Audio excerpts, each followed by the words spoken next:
행복은 어디서 오는가? 저에게 개인적으로 물으라 라고 한다고 이야기해 보라 라고 하면 저는 그것은 좋은 관계 속에서 온다 라고 말씀을 드렸습니다.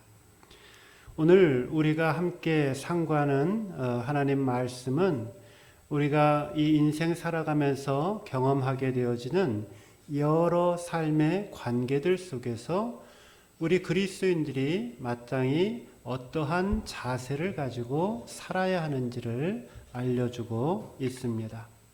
오늘 말씀 가운데 말씀을 묵상하면서 저에게 은혜가 된 표현이 하나가 있습니다. 뭐냐면은 좋은 날 보기를 원하는 자라고 하는 표현입니다. 10절 정도쯤에 아마 나와 있을 거예요. 좋은 날 보기를 원하는 자. 참으로 아름답고 은혜가 되어지는 말씀이라고 생각됩니다. 세상에서는 어쩔 때 이런 말을 쓰죠.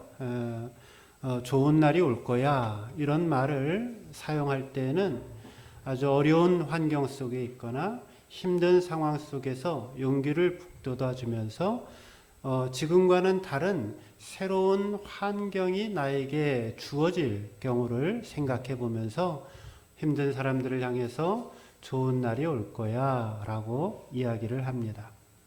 그런데 오늘 우리가 읽은 이 성경에서는 너희가 좋은 날 보기를 원하는가? 그렇다면 너희들이 이렇게 살아야 한다라고 말씀해주고 있습니다.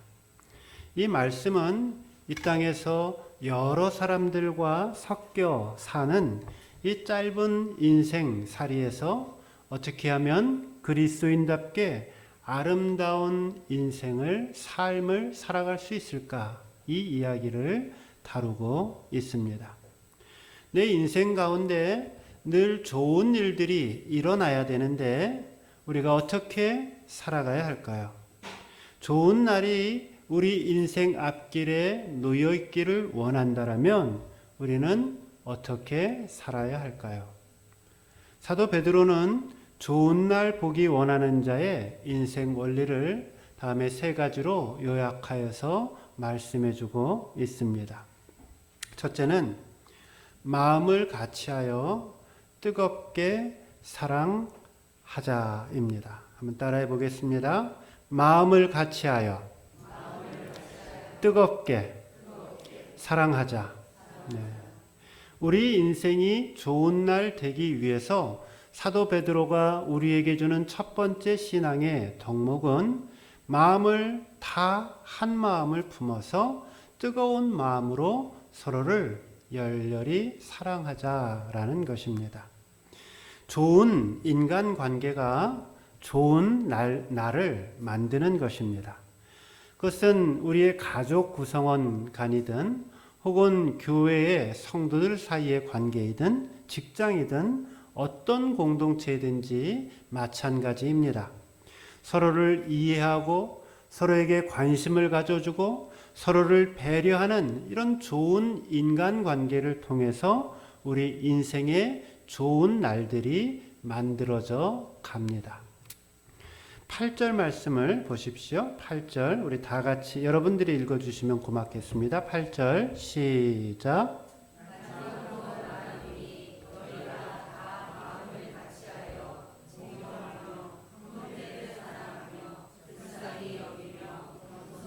네, 여기 이 8절 말씀은요, 원문에 보면은 한 문장입니다. 하나의 문장으로 되어져 있고 그리스도인의 삶의 특성을 5개의 형용사로 표현하고 있는 문장입니다.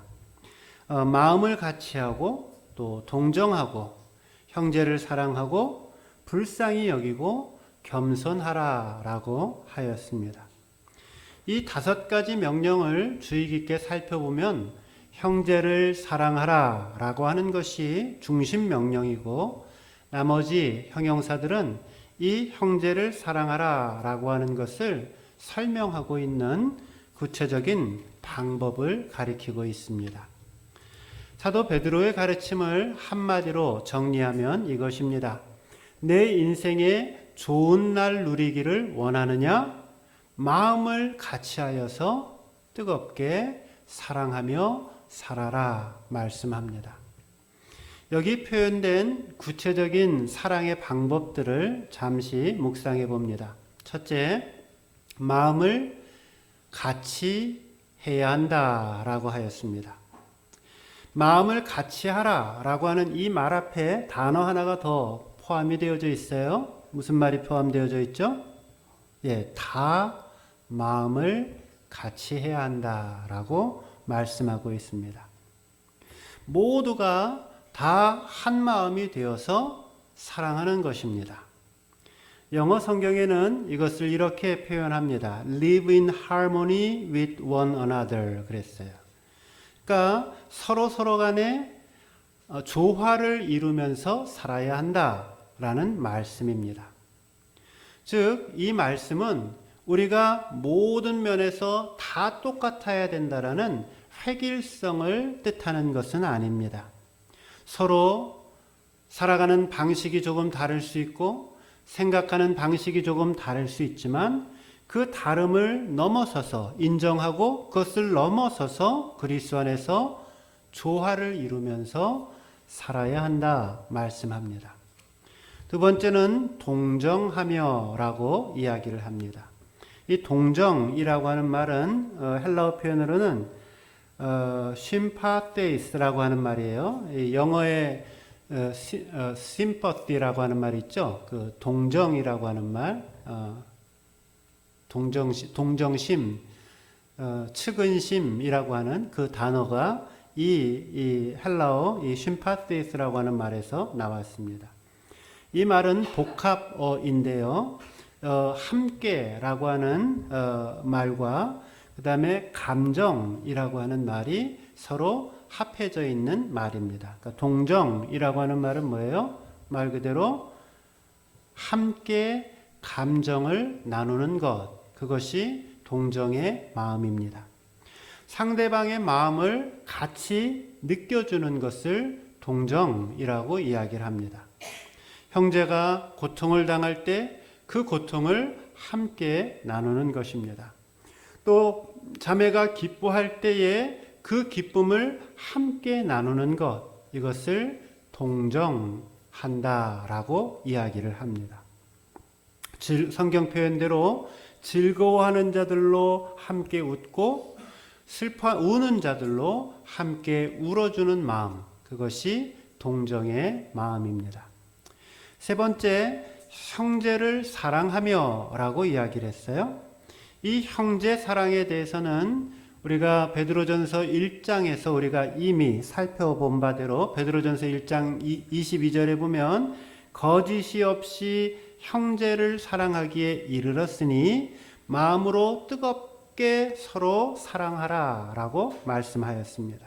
그리스도 안에서 한 형제됨에 감사하며 뜨겁게 사랑하며 사는 것입니다.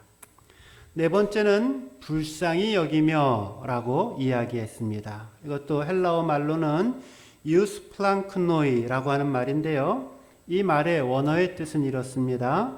그 마음 속에 타오르는 동정심이 이성을 잃어버릴 만큼 강렬하게 누군가를 도와주고자 하는 용기, 그것을 가리켜서 불쌍히 여긴다라고 이야기를 합니다. 이 불쌍히 여기라, 이 오늘 본문에 나오는 여러 사랑의 설명들이 나오는데 특별히 불쌍히 여긴다라고 하는 이 말은 하나님의 사랑의 속성을 가장 잘 표현하고 있는 말입니다. 하나님이 저와 여러분들을 대할 때 하나님이 불쌍히 여겨주시는 마음으로 우리를 만나주시고 우리에게 사랑을 표현해 주십니다. 그래서 자신의 사랑하는 독생자 예수님을 이 땅에 보내셔서 우리를 불쌍히 여기셔서 우리의 죄를 대속하여 희생하게 하셨고 그 예수님을 믿음으로 말미암아 하나님의 자녀되는 권세를 허락해 주셨습니다. 우리 모두는 실수가 많고 또 불완전한 사람들입니다. 때로는 말의 실수도 있고 때로는 행동의 실수도 있고 때로는 부주의하기도 하고, 때로는 오해를 사기도 하고, 때로는 여러 크고 작은 잘못들을 범하면서 살아가는 것이 우리의 인생입니다. 그래서 우리는 이 하나님의 마음을 갖는 것입니다. 서로를 불쌍히 여겨주고 용납하고 받아주는 것입니다. 다섯 번째는 겸손하며라고 이야기를 했습니다. 겸손은 자기를 낮추는 것이고 다른 사람들을 나보다 더 높게 여겨주는 마음이죠. 그래서 사도 바울은 빌립보 교회 성도들에게 부탁하기를 아무 일에든지 어떤 일을 하든지 간에 허영의 마음으로 하지 말고 오직 겸손한 마음으로 각각 자기보다 남을 높게 여기라 라고 말씀하셨습니다. 겸손의 삶은 예수님의 삶이셨죠. 예수님은 하늘 보좌를 비우셨고 그리고 가장 낮은 곳으로 내려오셔서 온 인류의 죄를 위해서 태어나셨습니다. 그리고 그 평생의 삶 동안 약하고 연약한 자들의 편에 서서 끊임없이 그들을 사랑하며 겸손의 종으로 이 땅에서의 삶을 사셨습니다. 겸손함은 예수님의 마음을 갖는 것입니다. 종의 정신을 가지고 섬기며 살아가는 것입니다.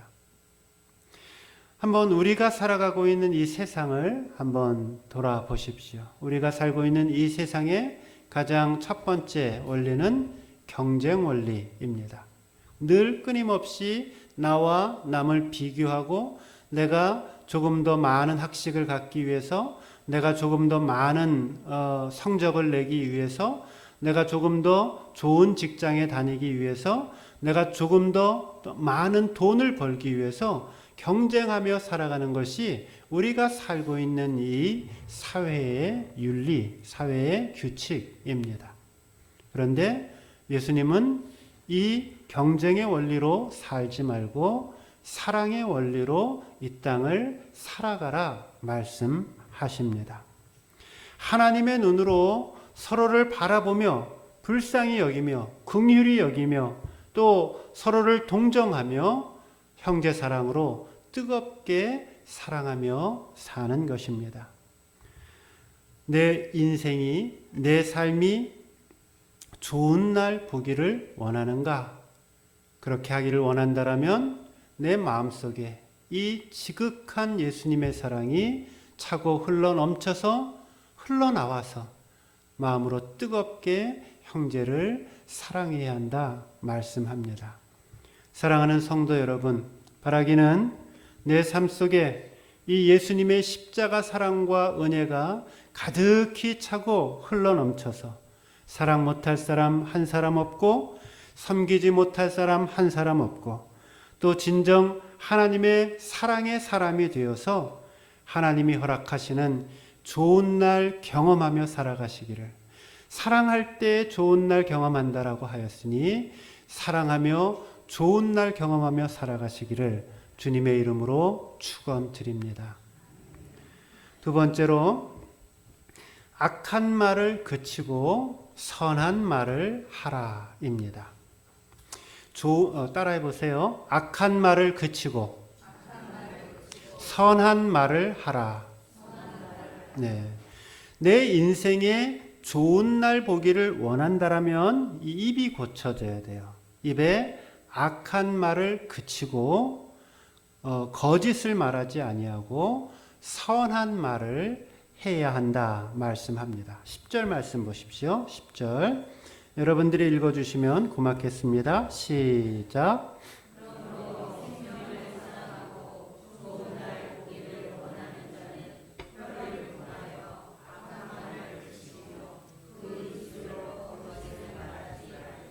네, 여기 보면 혀를 금하여서 좋은 날 보기를 원하는 자는 혀를 금하여서 악한 말을 그치고 그 입술로 거짓을 말하지 말고 라고 이야기를 합니다. 여기 거짓이라고 하는 말은 다른 사람들을 속이거나 해하고자 하는 의도로 하는 모든 종류의 말을 말합니다. 탈무드에 나오는 이야기입니다. 어느 왕이 신하들에게 명령을 합니다. 너희는 세상에 나아가서 세상에서 가장 좋은 것을 구해가지고 오너라 명령을 합니다. 그리고 또 동시에 명령하기를 너희는 세상에 나아가서 가장 악한 것도 무엇인지 구하여 오너라 라고 이야기를 합니다.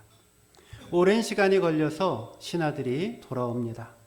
왕 앞에 이제 무릎을 꿇고 앉아서 가져온 세상에서 제일 좋은 것을 열어보니까 거기에는 사람의 혀가 들어 있었습니다. 그리고 곧이어 제일 나쁜 것도 열어보았습니다. 그런데 거기에도 역시 사람의 혀가 들어 있었습니다. 무슨 말입니까? 사람의 말은 잘 사용하게 되어지면 가장 좋은 것이 되기도 하고 또 잘못 사용하게 되어지면 가장 악한 것이 되기도 한다라는 뜻이죠. 말은요, 인생에 절대적인 영향력을 미칩니다. 내 인생의 좋은 날을 나는 보지 못하고 살고 있어 라고 하는 그 이유를 잘 살펴보시면 그 사람들은 반드시 그 언어에 좋은 것들이 담겨져 있지 않기 때문입니다. 사단은 이 말을 이용해서 교회를 파괴하고 가정을 파괴하고 사회를 파괴하고 모든 인간관계들을 파괴시키며 결국은 나 자신까지도 파괴시키고 맙니다. 그래서 성경은 이 혀의 위력에 대해서 매우 심각하게 경고를 합니다. 잠언 18장 21절에 보면 죽고 사는 것이 혀의 권세에 달렸나니 혀를 쓰기를 좋아하는 자는 그 열매를 먹을 것이다 라고 말씀합니다. 죽고 사는 것이 어디에 달렸다고요? 혀에 달려있다. 여러분 죽고 사는 것이 여러분 직장에 달려있다라고 성경은 얘기하지 않아요. 죽고 사는 것이 여러분 은행의 통장에 달려있다라고도 얘기하지 않아요. 죽고 사는 것이 여러분의 건강에 달려있다라고도 얘기하지 않아요. 내 인생이 죽는 인생이 되느냐, 내 인생이 사는 인생이 되느냐, 그것은 나의 이 입술에 달려있다라고 말씀합니다. 또 야고보서 우리가 오래전에 살펴보았죠. 야고보서 3장 6절에는 혀는 곧 불이다 라고 이야기를 했어요. 작은 불 하나가 불을 일으켜서 온 집안을 태우듯이 우리가 이 입술을 잘못 사용해서 큰 재앙을 맞이할 수도 있고 또 때로는 그 불이 우리의 인생을 이롭게 하는 도구로도 사용이 될 수 있습니다. 그러기에 내 인생이 좋은 날 보기를 원한다면 내 입술을 잘 통제하고 잘 다스리고 좋은 말을 해야 합니다. 어떤 말을 해야 될까요? 9절 말씀 보십시오. 9절 읽어주시기 바랍니다. 시작.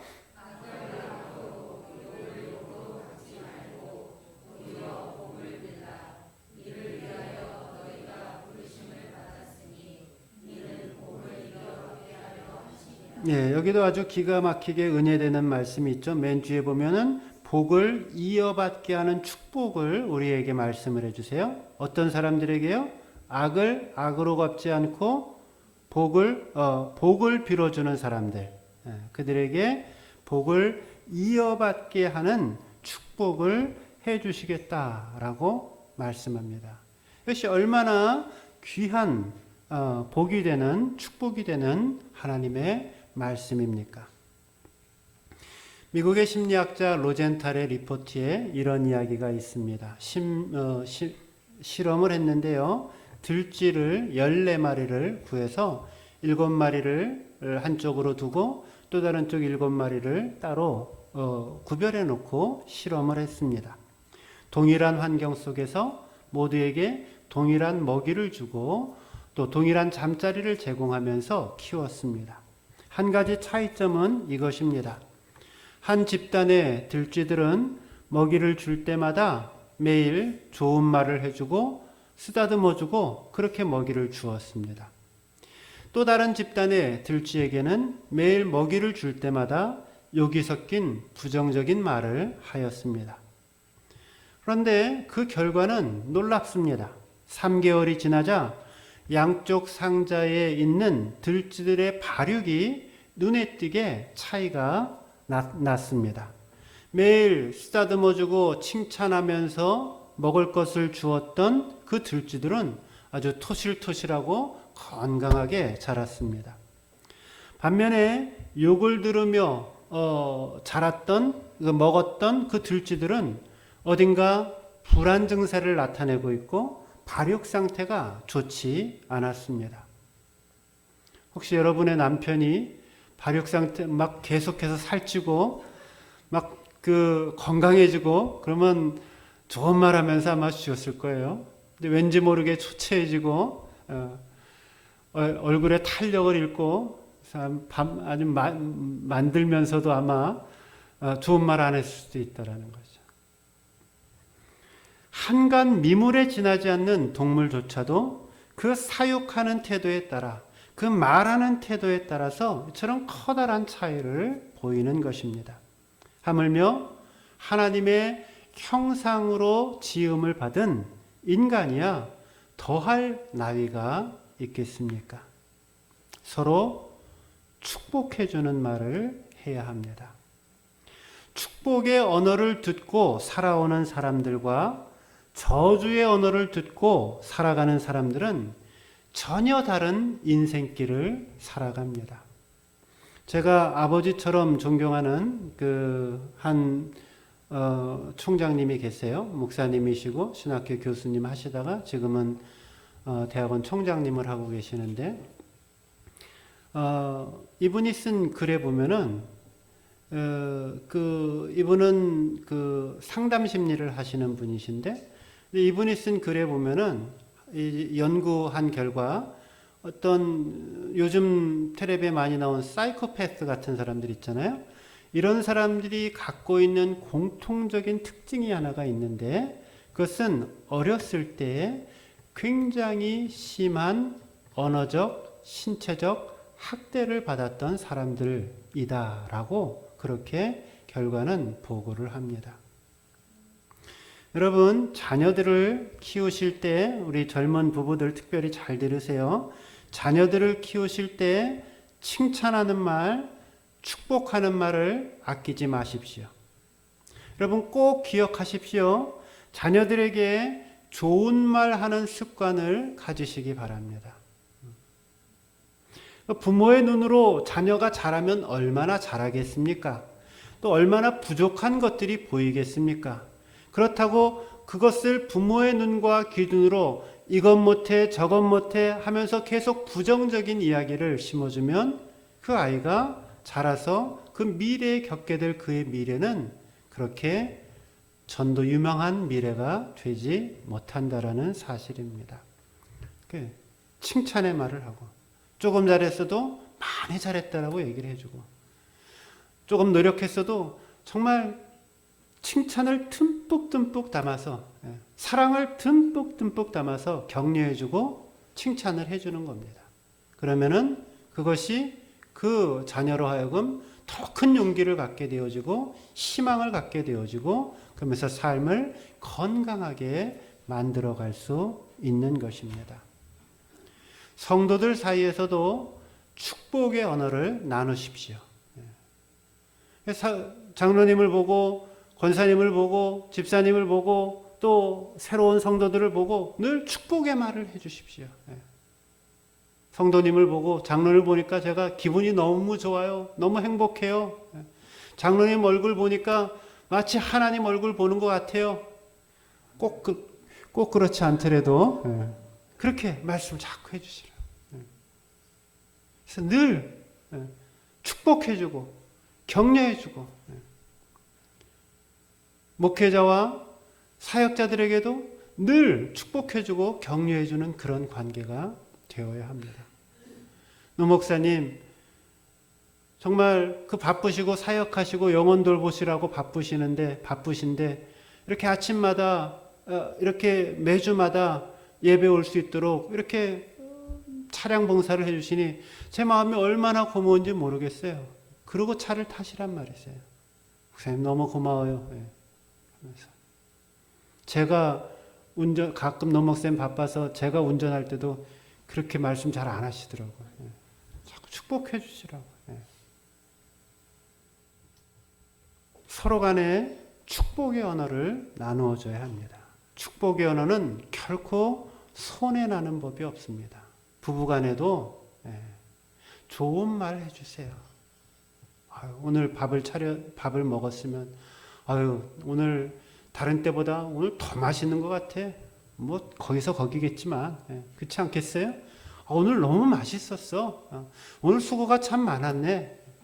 바깥에 나가서 돈 수천만 원, 수억 원 못 벌어와도 당신이 벌어주는 이 돈으로 오늘 우리가 이렇게 살 수 있게 되어서 너무 고마워요. 축복의 말을 하고 감사의 말을 하고 기쁨의 말을 하고 세워주는 말을 하는 그 인생이 하나님이 그 인생, 그 입술을 갖고 있는 인생들에게 하나님은 좋은 날을 허락해 주십니다. 좋은 말 하는 거를 훈련하셔야 됩니다. 축복의 언어는 다른 사람도 살리는 것이고 나도 살리는 것입니다. 사람의 성숙함의 정도는 어디에 달려 있는가? 그것은 말의 성숙함의 정도에 달려 있습니다. 그 사람의 말을 들어보면 그 사람의 생각을 알 수 있고 그 사람의 삶의 습관을 알 수가 있고 그 사람의 삶의 스타일을 알 수가 있습니다. 여러분들은 어떤 말을 하시면서 살아가십니까? 서로 모일 때 무슨 말들을 하십니까? 우리가 하고 있는 말이 곧 나의 인격인 것이고 그 언어가 곧 나 자신이 되는 것입니다. 내가 말하고 있을 때 우리는 끊임없이 나 자신의 자화상을 그려가고 있는 것입니다. 좋은 날 보기를 원하십니까? 좋은 미래를 만들어가기를 원하십니까? 우리의 입술을, 우리의 혀를 잘 다스리는 훈련을 하십시오. 필요 없는 말, 부정적인 말, 쓸데없는 말, 허튼 소리 하지 않으셔야 됩니다. 필요한 말씀을 하시고 덕이 되는 말씀을 하시고 세워주는 말씀을 하시고 은혜로운 말씀을 하시고 감사한 말씀을 하시고 축복의 말씀을 하는 입술이 되어야 합니다. 성령님께 주님 내 입술을 주장해 주옵소서. 주님 내가 생각나는 대로 다 말하고 살지 않게 하여 주시고 성령님의 인도하신 대로 내가 내 언어 생활들을 잘 절제하고 훈련하는 입술 되게 하여 주옵소서. 기도하며 나아가야 합니다. 사랑하는 성도 여러분, 내 말에 의해서 하늘의 축복의 문이 열리기도 하고 닫히기도 한다라는 사실을 꼭 기억하시기 바랍니다. 바라기는 내 입술에 파수꾼을 세우시고 성령님의 인도함 따라서 말하기도 하고 또 말하여서 내 안에 모든 부정적인 것들을 입술들을 제하여 주시고 감사의 말, 축복의 말, 격려의 말을 하는 입술로 변화되어 좋은 날 누리며 사시기를 주님의 이름으로 축원드립니다. 세 번째, 악을 떠나고 선을 행하며 화평을 구하라입니다. 따라해 보세요. 악을 떠나고 선을 행하며 화평을 구하라. 네. 좋은 날 보기를, 내 인생에 좋은 날 보기를 원한다면 먼저 악에서 떠나야 합니다. 그리고 선한 것을 행해야 하고 또 내 안에 화평을 쫓아 살아가야 합니다. 11절 말씀 보겠습니다. 11절 같이 봉독합니다. 시작. 악에서 떠나 선을 행하고 화평을 구하여 그것을 따르라. 네. 여기서 악에서 떠나, 여기 떠나, 에클리나트라고 하는 말은 돌아선다 라는 뜻이에요. 그러니까 악한 행동, 거기서 돌아서는 것을 가리킵니다. 이것은 선택하는 것이 아니라 필수적이고 절대적인 명령입니다. 베드로는 이 악에서 돌아서라는 이 말씀과 함께 오늘 본문 9절에도 보면 악을 악으로 욕을 욕으로 갚지 말고 도리어 복을 빌라 이를 위하여 너희가 부르심을 받았으니 이는 복을 이어받게 하려 하심이라. 그러니까 나에게 악한 행동을 한 사람들에게 다시 악으로 되갚음을 하지 말라라는 것입니다. 오히려 복을 빌게 되어지면 그 복이 나와 또 내 후손에게까지 이어진다라는 축복의 말씀입니다. 사실 이 말씀을 전하고 있는 베드로는 자신의 인생에 큰 과오가 있었음을 본인도 분명히 알고 있었습니다. 젊은 베드로 때 예수님이 잡히시기 전 전날 밤에 그 마음속에 너무 화가 났어요. 그래서 예수님을 잡으러 온 사람들의 하인인 말고라고 하는 사람의 귀를 칼을 빼어서 잘라내었단 말이죠. 마음에 분이 났고 그 자신들에게 자신의 주인이신 예수님께 해를 끼치려고 하는 그것에 대한 의로움 때문에 칼을 들어서 이제 대항을 했던 그런 때가 있었던 것이죠. 그런데 오늘 베드로는 변화된 모습을 보여주면서 그 악을 악으로 갚지 말라라고 말씀합니다.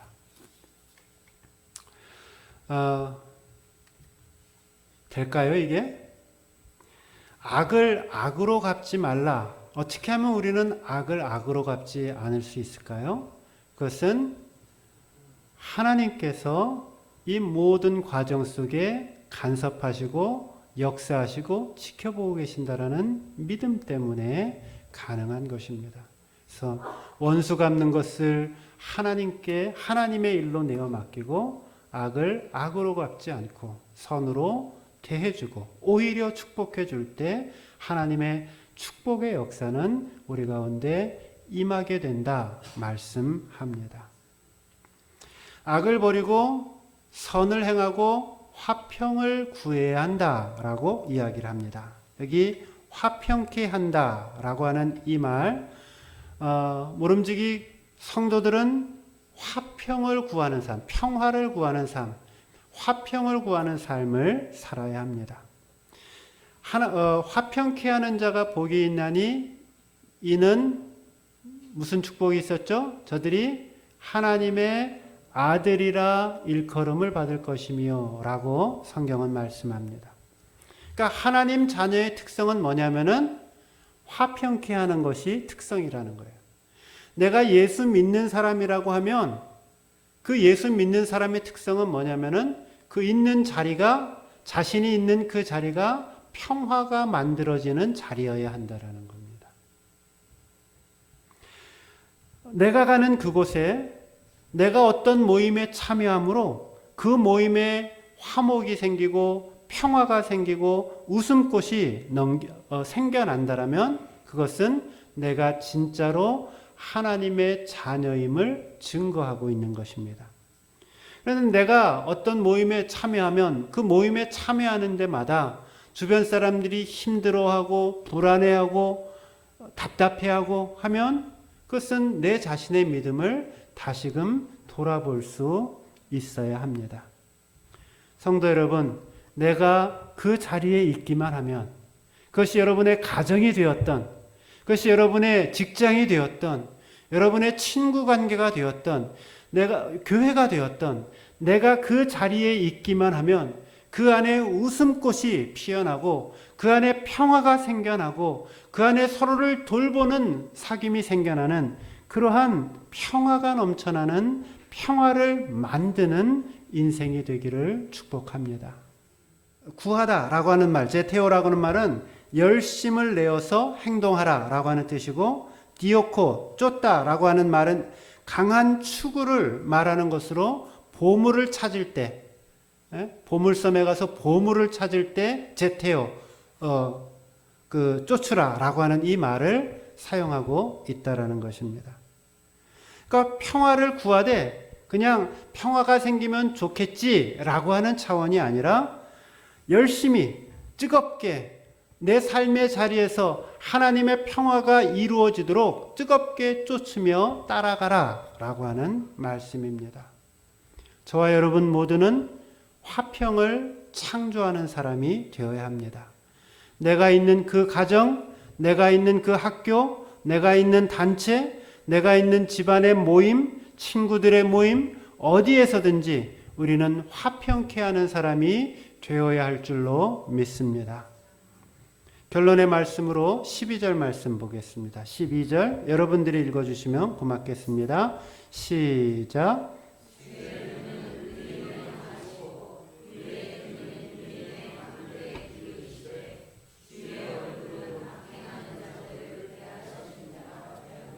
네, 여기 하나님의 모습이 등장하고 있죠. 주님의 눈 이야기가 나오고 주님의 눈은 어떻게 됐다 그랬어요? 의인을 향하시고 또 귀는 의인의 간구에 기울이시고 주의 얼굴은 악행하는 자들을 대하시느니라. 그러니까 지금 하나님은 선을 행하고 평화를 행하고 하나님의 말씀대로 사는 사람들도 보고 계시고 하나님의 말씀을 떠나서 악행하는 사람들도 동시에 보고 계시다라는 거죠. 우리 하나님은 모든 것을 보고 계시고 모든 상황을 보고 계시다라는 겁니다. 우리는 너무나 자주 하나님이 마치 장님인 것처럼 생각하며 살아갑니다. 우리의 마음 속까지도 간파하고 계시는 그 하나님을 무시하고 마치 우리 하나님이 아무것도 보지 못하는 것 같이 그렇게 생각하며 생활할 때가 많습니다. 그런데 그렇지가 않습니다. 하나님은 모든 것을 알고 계시고 우리의 속 깊은 마음까지도 알고 계시고 또한 보고 계십니다. 아무리 깊은 곳에 숨어서 하나님의 눈을 피한다라고 그렇게 생각할지라도 결코 그 하나님의 눈에서 결코 피할 수 없고 하나님의 귀에서 결코 숨을 수가 없습니다. 사랑하는 성도 여러분, 내 인생이 좋은 날 만들어 가기를 원하십니까? 아니면은 불행한 날 만들어 가기를 원하십니까? 사단은 내 삶의 기쁨을 언제나 빼앗으려고 하고 내 인생을 무덤과도 같은 인생으로 만들려고 하고 만사를 포기하게 하려고 하고 선을 행하지 못하게 하고 하나님의 말씀대로 살지 못하게 하려고 합니다. 사랑하는 성도 여러분, 좋은 날 보기를 원하십니까? 마음을 같이하여서 뜨겁게 사랑하십시오. 악한 말을 그치시고 부정적인 말을 그치시고 축복의 말을 하며 살아가십시오. 선을 행하시고 악을 그치고 선을 행하시고 화평을 구하십시오. 바라기는 저와 여러분에게 좋은 날을 허락하여 주실 그 하나님 바라보면서 우리의 삶의 그 모든 관계들 속에서 승리하며 살아가시기를 주님의 이름으로 축원드립니다. 기도하겠습니다.